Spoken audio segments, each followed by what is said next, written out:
नमस्कार दोस्तों, मैं अतुल तिवारी आप सबका एक बार फिर से स्वागत करता हूं प्रीमियर आधार आईएएस के ऑनलाइन प्लेटफॉर्म, जहां हम बात करने वाले हैं 23 जुलाई 2026 की समसामयिक घटनाओं के बारे में। तो चलिए शुरू करते हैं और देखते हैं आज की प्रमुख समसामयिक घटनाएं क्या है। इसको चालू करने से पहले आपके लिए एक प्रमुख इन्फॉर्मेशन कि यहाँ पर हमारे मंथली करंट अफेयर्स की बुक जो अगस्त माह की करंट अफेयर्स है, जो आपकी आगामी शिक्षक भर्ती, एसआई भर्ती और बाकी वनडे एग्जाम जितने भी होने वाले हैं सभी के लिए इंपॉर्टेंट होगी। साथ ही साथ आपके सीजीपीएससी प्री के लिए भी और इंटरव्यू मेंस के लिए भी काफ़ी महत्वपूर्ण पुस्तक है। तो अभी से इसका कलेक्शन जारी रखिएगा ताकि आपके प्री में, मेंस में और इंटरव्यू में आपकी हेल्प हो पाए। तो इसको जरूर परचेस कर लीजिएगा। ये हर मंथ आने वाली बुक है जो कि आपको मैं करंट अफेयर्स पढ़ा रहा हूँ। इसी करंट अफेयर्स का कंपाइलेशन आपको यहाँ पर मिल जाएगा, तो इसको परचेस करना ना भूलें। ये आपके नज़दीकी बुक शॉप्स में अवेलेबल है, तो इसको जरूर परचेस करिए। आगे देखते हैं। ये करंट अफेयर्स का आज क्वेश्चन सेशन भी रखा हुआ है। इसका एक नया एक्सपेरिमेंट आपके लिए कि आने वाले समय में, आज तो मैंने इसको मिक्स किया हुआ, आने वाले समय में आपको दिखाऊंगा कि इनमें ही आपको दो टाइप की चीज़ें मिलेंगी। एक तो थ्योरी वाला करंट अफेयर्स और एक आपके एमसीक्यू वाले करंट अफेयर्स, दोनों आपको मिलेंगे। तो आप निश्चिंत होकर केवल तैयारी कीजिए। करंट अफेयर्स की टेंशन आप मुझ पर छोड़ दीजिए, मैं आपकी हेल्प जरूर करूंगा। तो चलिए आज शुरू करते हैं सेशन को और देखते हैं कि ये पैटर्न कैसा रहेगा। हाल ही में छत्तीसगढ़ में कुल कितने नए औद्योगिक पार्क मंजूरी मिली है? 3, 4, 2, 5 इस तरीके का आपका क्वेश्चन आएगा और इसका सही ऑप्शन है ऑप्शन बी। 4 ऐसे औद्योगिक पार्क हैं जिनको इसकी मंजूरी मिली है। देखते हैं कौन कौन से। छत्तीसगढ़ में 4 नए औद्योगिक पार्क मैन्युफैक्चरिंग क्लस्टर को मंजूरी दी गई है। जैसे देखें हम, औद्योगिक विकास योजना की राज्य स्तरीय समिति जो है, स्टेट लेवल कमेटी, इसकी दूसरी बैठक थी जो कि 29 जुलाई 2026 को आयोजित की और इसकी अध्यक्षता की हमारे मुख्य सचिव छत्तीसगढ़ शासन विकासशील ने। और ये जो विभाग है वो वाणिज्य और उद्योग विभाग के अंतर्गत कार्य करता है, जिसका उद्देश्य विनिर्माण को बढ़ावा देना और स्थानीय रोजगार का सृजन करना है। अगर हम देखें कि स्वीकृत स्थल कौन कौन से हैं और क्लस्टर का प्रकार कौन सा है, तो आप देखिए 4 स्थल को स्वीकृति प्रदान की गई है। राजनांदगांव का जो पटेवा क्षेत्र है, यहाँ पर स्पेशल मैन्युफैक्चरिंग क्लस्टर बनाया जाएगा। धमतरी धूम्रपाली जो है, यहाँ पर मल्टी सेक्टर मैन्युफैक्चरिंग क्लस्टर बनाया जाएगा। वहीं जांजगीर चांपा में जो कि सलखान है, यहाँ पर मल्टी सेक्टर मैन्युफैक्चरिंग क्लस्टर बनाया जाएगा और बस्तर नियानार में मल्टी सेक्टर मैन्युफैक्चरिंग क्लस्टर बनाया जाएगा। आप समझिए कि ये मल्टी सेक्टर मैन्युफैक्चरिंग क्लस्टर क्या होता है। एक ऐसा एकीकृत औद्योगिक क्षेत्र जहां विभिन्न प्रकार के उद्योग जैसे कपड़ा, इलेक्ट्रॉनिक्स, खाद्य प्रसंस्करण एक ही स्थान पर साझा बुनियादी सुविधाओं का उपयोग करते हुए कार्य करते हैं, उनको हम एकीकृत औद्योगिक क्षेत्र या फिर मल्टी सेक्टर मैन्युफैक्चरिंग क्लस्टर कहते हैं।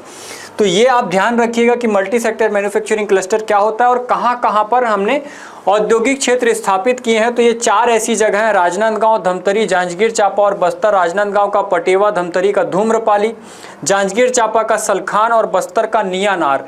ये सारे क्षेत्र नए औद्योगिक क्षेत्र के रूप में छत्तीसगढ़ में शामिल होने वाले हैं। तो ये आपके उद्योग वाले सेक्टर के लिए भी, जो हम चैप्टर पढ़ते हैं छत्तीसगढ़ में उद्योग, वहां पर भी आप इसको अपडेट करके रखिए और साथ में करंट के लिए तो इंपॉर्टेंट है ही। तो यहाँ तक याद रखिएगा, ये आपके प्री तक काम आने वाला है, तो इस पर फोकस दे के रखिएगा क्योंकि ये क्षेत्र आपसे पूछे जा सकते हैं। आगे देखिए, दूसरा क्वेश्चन है हमारे पास। हाल ही में छत्तीसगढ़ के किस जिले में पारंपरिक उत्पादों काला कोसरा, पीली अर्क और तिखुर को जीआई टैग दिलाने के लिए दस्तावेजीकरण की प्रक्रिया शुरू की गई है? तो इसमें ऑप्शन आपको बस्तर, कांकेर, नारायणपुर और दंतेवाड़ा दिया गया, जिसका सही आंसर है नारायणपुर बी।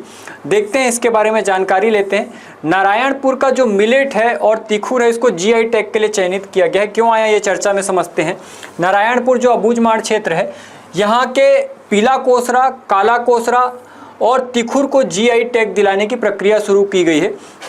कुछ इस प्रकार का ये दिखाई देता है, हालांकि थोड़ा सा ब्लर इमेज है तो आपको समझ नहीं आएगा, आप इसको एक बार सर्च करके जरूर देख लीजिए। जो पीला कोसरा या अर्क है, ये पारंपरिक पीले दाने वाला मिलेट है जिसमें लौह और औषधि गुणों की मात्रा पाई जाती है। और वहीं अगर हम काला कोसरा की बात करें तो काली छिलके वाला जो मिलेट है, स्थानीय आदिवासियों का प्रमुख पौष्टिक भोजन है, ये इसको शामिल किया गया। और तीसरा जिसको हम तिखुर बोलते हैं, प्राकृतिक कंद, ये आपके स्वीट पोटैटो जैसा दिखाई देता है जिससे सफ़ेद स्टार्च प्राप्त होता है, औषधि एवं खाद्य उपयोग के लिए ये प्रसिद्ध है। इन तीनों को हमने जीआई टैग प्रदान किया है। छत्तीसगढ़ के तीनों उत्पाद हैं। इसके अलावा 7 पहले से जीआई टैग प्राप्त उत्पाद हैं जिनका नाम मैं आपको बता देता हूं, जिसमें बस्तर का ढोकरा मेटल, बेल मेटल आता है जिसको 22 अप्रैल 2008 को प्रदान किया गया था। इसमें बस्तर आयरन क्राफ्ट आता है जिसमें 10 जुलाई 2008 को इसको प्रदान किया गया था GI tag. Bastar wooden craft आता है जो वर्ष 2008 में शामिल हुआ था जीआई टैग में। वहीं चांपा सिल्क साड़ी 2009 में शामिल हुई है। बस्तर ढोकरा लोगो जो है, ये बस्तर ढोकला कला अलग है और लोगो अलग है, तो दोनों को अलग अलग याद रखिएगा। ये 2012 में शामिल हुआ। वहीं जीरा फूल चावल को 14 मार्च 2019 को, जो कि पहला कृषि उत्पाद बना था जीआई टैग में, इसको शामिल किया गया था। और नगरी दुबराज जो चावल है, इसको 31 जनवरी 2023 को हस्तशिल्प उत्पाद के रूप में शामिल किया गया है। तो ये याद रखिएगा, ये आपके महत्वपूर्ण छत्तीसगढ़ के करेंट अफेयर्स में से। आगे देख रहे हैं, अल्लूरी सीताराम राजू अंतर्राष्ट्रीय हवाई अड्डा कहाँ स्थित है? वारंगल तेलंगाना, कोच्चि केरल, भोगपुरम आंध्र प्रदेश, भुवनेश्वर उड़ीसा। इस तरीके का क्वेश्चन रहेगा। इसका सही आंसर है भोगापुरम आंध्र प्रदेश में ये है। समझते हैं, भोगापुरम में बना आलूरी सीताराम राजू अंतर्राष्ट्रीय एयरपोर्ट। आलूरी सीताराम राजू जो है, इसका स्थान मैंने आपको बताया कि ये भोगपुरम विजयनगरम जिला आंध्र प्रदेश का है। ये उद्घाटन देखते हैं 1 अगस्त 2026 को प्रधानमंत्री नरेंद्र मोदी के द्वारा इसका इस प्रकार से उद्घाटन किया गया है। ये आप देख सकते हैं। इसकी जो विकास करता है वो GMR Visakhapatnam international airport limited है, जिसको GVIAL कहा जाता है। यह GMR एयरपोर्ट इंफ्रास्ट्रक्चर लिमिटेड की सहायक कंपनी है। वहीं हवाई अड्डे का प्रकार देखें तो ये ग्रीनफील्ड अंतर्राष्ट्रीय हवाई अड्डे के अंतर्गत आएगा। और प्रथम चरण में इसकी अगर क्षमता देखें तो ये 60 लाख या 6 मिलियन यात्री प्रति वर्ष लाने ले जाने का काम यहाँ से होगा।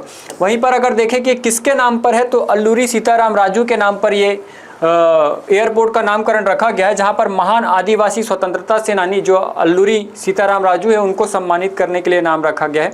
इनका उपनाम जो था वो मनियम विराड़ू था, जो जंगल का वीर होता है जिसका मतलब। और ये इनसे संबंधित जो प्रमुख आंदोलन था उसको रंपा आंदोलन बोलते हैं, रंपा विद्रोह, जो 1922 से 24 के बीच में हुआ। ये आप हिस्ट्री में पढ़ते भी हैं, रंपा विद्रोह 1922 से 24, जिनका प्रमुख कौन है? अल्लूरी सीताराम राजू। और इन्होंने अंग्रेजों के वन नीतियों के विरुद्ध युद्ध किया था और गोरिल्ला युद्ध पद्धति अपनाई थी, जिनका अंतिम रूप से 7 मई 1924 को ये शहीद हुए थे। तो इनके बारे में याद रखिएगा कि इन्हीं के नाम पर इस एयरपोर्ट का नामकरण किया गया है, जो भोगपुरम विजयनगरम जिला आंध्र प्रदेश में स्थित है। आगे देख रहे हैं नेक्स्ट, 16वीं हॉकी इंडिया जूनियर पुरुष राष्ट्रीय चैंपियनशिप 2026 का आयोजन कहाँ किया गया है? तो अमरावती तेलंगाना, रायपुर छत्तीसगढ़, इंदौर मध्य प्रदेश या कोयम्बटूर तमिलनाडु। तो याद रखिएगा कोयम्बटूर तमिलनाडु इसका सही आंसर है। जानकारी लेते हैं इसके बारे में। 16वीं हॉकी इंडिया जूनियर पुरुष राष्ट्रीय चैंपियनशिप 2026 ये 28 जुलाई 2026 से कोयम्बटूर तमिलनाडु में शुरू हुई, जो 8 अगस्त 2026 तक आयोजित होगी। और जैसा कि मैंने आपको बताया कि ये कोयम्बटूर तमिलनाडु में चल रही है और 28 जुलाई से चालू हुई है और 8 अगस्त तक चलेगी। इसका आयोजक हॉकी इंडिया है, जिनके द्वारा इसका आयोजन किया जा रहा है। इसमें कुल 30 टीमें भाग लेंगे। Division A, B, C 3 division में इसको बांटा गया और इसका उद्देश्य राष्ट्रीय जूनियर पुरुष हॉकी जो चैंपियनशिप है उसमें चयन करवाना है। अगर हम इसका 15वां संस्करण देखें तो वो 12 से 23 अगस्त 2025 को जालंधर पंजाब में आयोजित किया गया था, जहां पर हॉकी जो हरियाणा है वो इसमें विजेता रही थी और उत्तर प्रदेश जो है वो उप विजेता रही थी। अगर हम इसको देखें कि इसकी शुरुआत कब से हुई है, तो हॉकी इंडिया जूनियर पुरुष राष्ट्रीय चैंपियनशिप की शुरुआत 2011 से हुई थी और इसका आयोजन हॉकी इंडिया के द्वारा प्रति वर्ष किया जाता है। तो इस बार इसका 16वां संस्करण है, जो कि कोयम्बटूर तमिलनाडु में आयोजित होने वाला है 28 जुलाई से 8 अगस्त तक। ये ध्यान रखिएगा। आगे देख रहे हैं, पर्यावरण प्रदूषण सूचकांक EPI 2026 में भारत का रैंक कितना है? तो याद रखिएगा, ए आपको दिया 172, 174, 177 या 176। तो ऑप्शन डी जो है 176 इसका सही आंसर है। देखते हैं पर्यावरण प्रदर्शन सूचकांक, ये इसके जारी करता है येल यूनिवर्सिटी और कोलंबिया यूनिवर्सिटी, जो कि विश्व आर्थिक मंच WEF के सहयोग से इसको जारी करती है। प्रत्येक 2 वर्ष में एक बार इसका प्रकाशन किया जाता है और इस बार भारत को इस प्रकाशन में, इस बुक में 176वीं रैंक हासिल हुई है, जिसमें कुल 177 देश में नीचे से दूसरा स्थान हमने हासिल किया है, जो कि बहुत बुरी स्थिति है। इसका मुख्य उद्देश्य वैश्विक स्तर पर देशों की पर्यावरण नीतियों, स्थिरता और जलवायु लक्ष्यों का डेटा आधारित मूल्यांकन करना है।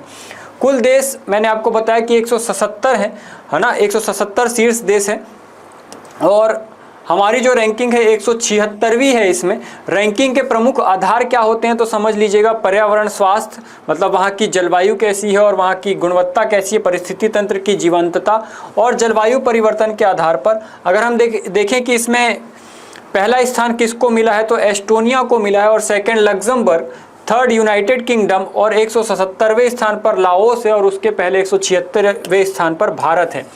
विश्व मानव तस्करी विरोध दिवस देख रहे हैं, अगला हम न्यूज़ देख रहे हैं।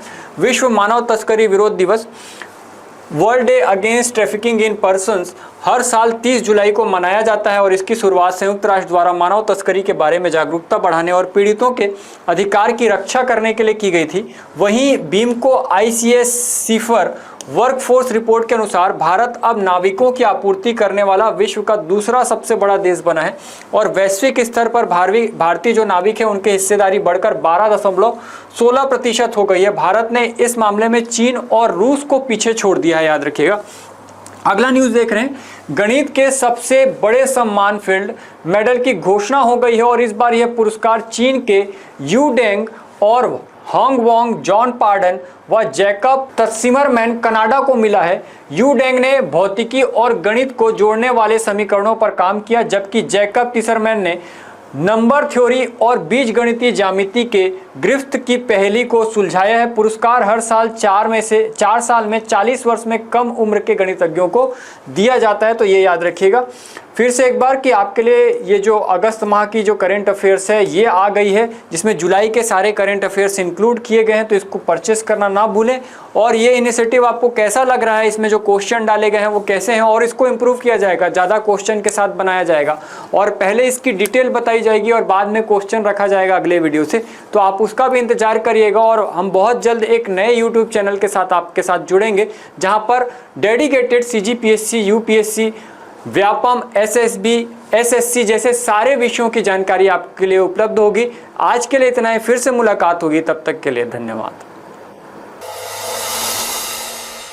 डियर व्यूअर्स, अपने एग्जाम की तैयारी को और बेहतर करने के लिए हमारे चैनल को लाइक, शेयर और सब्सक्राइब करना न भूलें।